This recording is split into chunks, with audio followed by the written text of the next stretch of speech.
I loved this movie. I've been a fan of Julia Hart for a while, actually, since Keeping Room, and I wondered if how did you discover her as a director?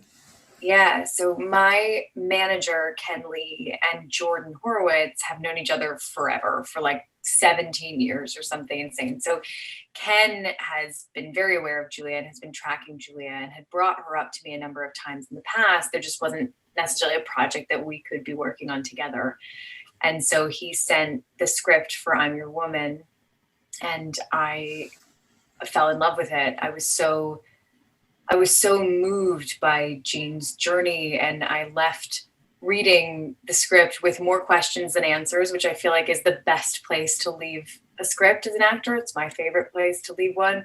And had the opportunity to meet with Julia and watch Fast Color, and was immediately a fan myself, and more so obviously after having spent this last year between pre and shooting and post production working alongside her. Well, the great thing about this movie, and I imagine that you have many options. I mean, you have to pick something for the hiatus. You from Mrs. Maisel, you have to find the right thing. And how would you compare this script to some of the other things that you had offered to you that you were reading?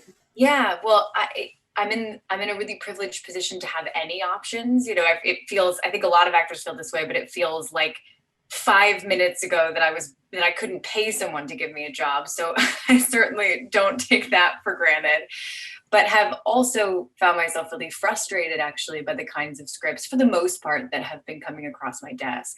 I'm still feeling after a year of some kind of a few years of some kind of relative success that that I'm not seeing the kinds of three-dimensional and bold and dynamic women that I'm so yearning to help bring to life, and that we're seeing in front of our eyes in the news and in the stories that we read, and women that I know and love in my own life. And so this script in particular leapt off the page. It was a story about motherhood that I had never seen on screen before. A woman in a genre where the women were so often on the fringes of these films and disappeared as soon as the action began. The opportunity to swing that lens back and focus not only on a woman, but on a woman who is relatively ordinary, or who wanted to be relatively ordinary, who wanted the 1970s American dream, wanted the husband and the house and the family, and that dream was crushed. And on top of that, she's married to a criminal, which is the least ordinary thing about Jean. But it takes a quiet confidence to center a woman like this in a story like this. And it's one of the things that I admire so much about Julia as both a director and as a writer, that they gave her the space to grow frame by frame by frame. That's what's so exciting about this project is that you start in this very shut down, very sad, very depressed, sort of helpless housewife place. And then this extraordinary thing happens where the husband drops the baby on you. Yeah. And then this journey begins. And what's so great about it is that you really don't know where it's going. Yeah. And your character who feels lost under all this duress and all this Hazarai that she has to confront, to use the kind of word that Mrs. Maisel would use. I learned these words in New York. Shiksa that I am. She anyway. She actually gets to finds herself and learns who she is. Yeah, and I appreciate that the end of this film is really just the beginning of that journey. And it's a journey that now she's not undergoing alone, but rather, spoiler alert, I suppose, but rather with this new chosen family. Yeah. So tell me about. There's an old truism, never to work with babies. Yeah, I felt for you. How many were there? there were primarily two twins, Justin and Jameson Charles, and then there was a third baby that we had maybe intended to use a little bit more than we ended up being able to, because we found that we were shooting primarily chronologically, and we found that that at the time we got to a space where we might need to use this third baby, that we'd actually seen so much of these other two children's really special and unique faces that we couldn't just swap them out. We also had an absolutely horrifying fake baby that was made to look just like our two hero babies, and was made of some kind of silicone and was heavier than the real babies. It was stuff of nightmares. But yeah, we had two babies. I understand why people say that. It's not easy. Babies are highly unprofessional scene partners. They have not read the script. They don't know they're in a movie. They are living their lives. They have needs that cannot be ignored. But at the same time, you know, while it was really challenging, I mean, continuity was a challenge with a baby. You know, there's a scene where it's been brilliantly edited, but you can see the baby keeps grabbing a fork off the table and a spoon off the table. And it's me, you know, in character being very frustrated, pulling forks and spoons out of the baby's hands for a very lengthy scene. But by the same token, it also created some magical moments that none of us ever could have expected, and kept us on our toes, forced our cast and our crew to remain flexible and improvisational. And I'm really grateful. I feel like, having done this, I might be able to take on animals, but I'm not 100% certain. Well, look, you, I mean, I started watching you on House of Cards and of course, Mrs. Maisel, which gave you an enormous range of things to do and must have really, I don't know, it feels like your chops must have been just built up over all that time, you know, so that maybe it helped you to, this is not an easy role. You make it look easy, I have to say. You know, like it's fun and you're fine and you're cool, but it is a challenging role. Talk a little bit about how you experienced it. Also, the switch from television to film is it's not the same medium at all. Yeah, one of the biggest challenges of Jean is that she's so careful with her words. She's so trapped inside her own head. And one of the biggest challenges is being able to bring a character who is so closed and who is so closed off from the world around her to life in a way that still engages an audience, and where you see just enough that you want to follow her journey, but also hopefully empathize with what she's going through. You do, at a certain point in the film, get a little bit of a look behind that curtain. But being able to try to say a lot with very little was a welcome challenge, especially after having spent the last couple of years playing a character who says a lot all the They're time. almost polar opposites in a Yeah, way. and that's the dream, to be able to have the kind of elevated material, the brilliant collaborators, and this, you know, this role to play that allows you to get lost inside of it and to try new things and to keep stretching and pressing and trying to bring an experience to life that hopefully hasn't yet been seen in some form or another on screen before. That brings up the whole sort of delightful aspect of this, which is that if you did go see Goodfellas or any number of mobster movies, what this movie does is to subvert the rules so that the women are the center of the attention and not all the men. And it must have been sort of delicious for you to explore that because it's never been seen before, really. Yeah, I mean, it's one of the benefits of great storytelling, is that you get to hold up a mirror to the world around us and take a look at who we are and who we want to be and who we could be and who we were. And I certainly relish the opportunity to band together with another woman on screen and take on this genre together. And Marsha Stephanie Blake, I mean, man, she's a powerhouse. We are dear friends, and I'm continually blown away by her talent and by her heart and by how much space she can take up on screen and in a room as a tiny woman who is 5'2". There is this quiet power inside of her, and her control over her instrument is extraordinary. And what an incredible gift to get to do this film together. Was there a particular scene that was, the one that kept you up at night, or, that you were anxious about? And I am curious if doing the role made you, scared you a little. Always. I'm a very anxious person.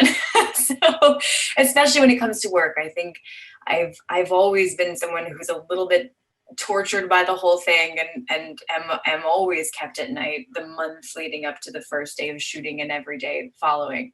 As challenging as it is in the moment, when I feel like that's coming, that kind of anxiety is coming, I feel like it reminds me that I've made the right choice, that anxiety comes because it's something that I'm passionate about and curious about and want to do justice to really badly.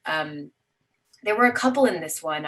The biggest one was probably the scene, I guess I have to say spoiler alert again, but the scene in the diner with Cal, and where Cal in particular finally does get to see Jean for the first time and understand a little bit about where she is when she meets her, because that's also the first time the audience gets to learn about who the woman we first saw on screen was when we met her. Right. And just wanted to make sure that all of those colors were coming across, and that it was a scene that answered so many of the questions that audiences undoubtedly had by that point in the story. And it's also just, it was one of my favorite scenes in the script. Such a beautiful scene where two people who have experienced this, who've shared this near-death experience, release and breathe in space together, and their relationship changes from that point forward. So that one was quite intimidating to me. When you were working with Julia, how many takes would you often do? What was the sort of routine there? Quite a number, but not too many in the same setup. So Julia favored quite a number of setups to make sure that we had the scene from a lot of angles and that we had options in the edit. And so in some ways it was really challenging, because with scenes that required a lot of deep emotional work, I was certainly pushed in ways that I haven't been in quite some time. I think about the scene where Jean finally does break down and let go in the laundromat, and we weren't entirely sure how that scene might be the most effective in the edit, whether it wanted to live completely in the wide or whether it wanted to live in overs and give the audience a more intimate experience. And so we shot many takes of that scene. It was wet and cold, and just that kind of guttural release. I think I slept for a few days after that one. No, it was great. It was great. But I mean, it's great because this character starts out in a place of real fear and becomes very brave. And there's action and there's agency and there's also maternal feelings. You're running a wide gamut of things going on here. Yeah. Which must be fun. It was so fun. And I say, as I'm talking about multiple takes, like, it was really fun, and what a gift to get to explore, to get to continue to explore those scenes. There's never enough time when you're making a movie. And there was never enough time here either, but we did have the time to make sure that we got at the heart of every single scene. And every scene required something completely different. Between working with a baby, doing this kind of deep emotional work, learning how to shoot a gun, and dragging 200-pound bodies out of vehicles, and driving a 1970s car. It was so much more than I think I expected, even obviously having been intimately familiar with the story on the page. We went from shooting these incredibly intimate and small scenes in the little house that were just between Jean and Harry.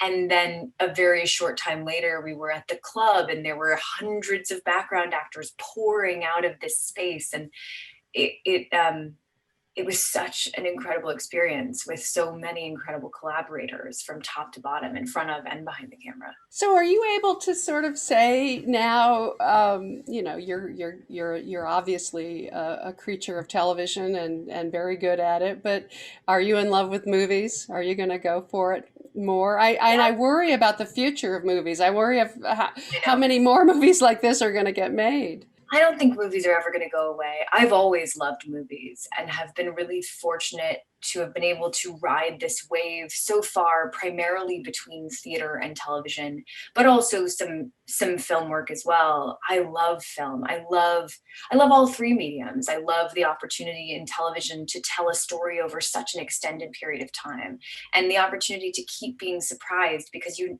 have no idea what's coming from season to season. You learn new things about the character all the time, and that's really exciting. And theater is really exciting because not most, but a lot of plays have been done before, and these roles have been explored by great actors, and there's the opportunity to discover something in a new way and to have a different relationship to the audience and a longer rehearsal process.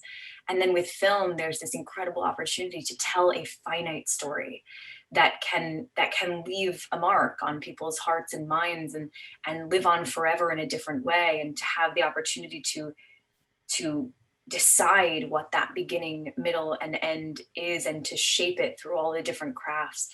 I love movies, and I hope that this is the beginning of many, many more. I'm sure it is. I'm sure it is.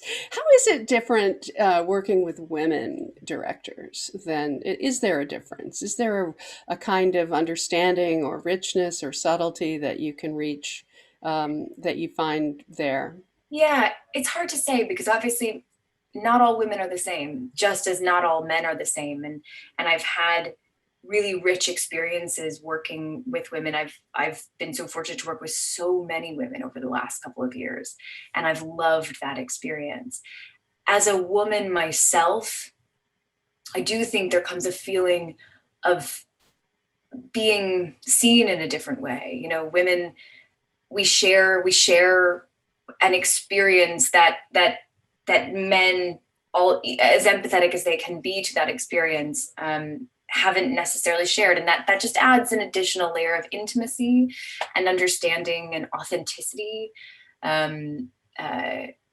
I've also really loved the opportunity to work with very different women. The most immediate two, Amy Sherman-Palladino and Julia, they're incredibly different. They're incredibly different in how they work and how they write and how they move through the world and how they lead. And they're both powerful and inspirational in really, really different ways. And so I've really relished the opportunity to watch more women and observe more women in positions of leadership. I've also really appreciated, between both projects, the opportunity to work with, female ADs, which was very rare for me up until the last couple of years, to work with women in post-production and other female producers, which I just hadn't had the experience. And I hope that we're heading in a direction as an industry where we're working to elevate more and more women into those positions, and women of color, people of color who have not occupied those places. Everyone deserves that same experience of being able to work with someone who you feel like you share that unspoken intimacy Yeah. with. So you're actually moving into executive producing yourself on an Amazon comedy special. Is it true? You Yearly Departed? Yeah. Yes, we have Yearly Departed coming out on December 30th, which, again, speaking of working with hordes of incredible women, this production team is almost all women, and our honorary sister, David Jammy, and was created by Bess Kalb, who's extraordinary, who cut her teeth in Late Night. We have all women in front of the camera. This was an all-female AD team. Our editors are women, our composer, our director, Linda Mendoza, our DP, Paula.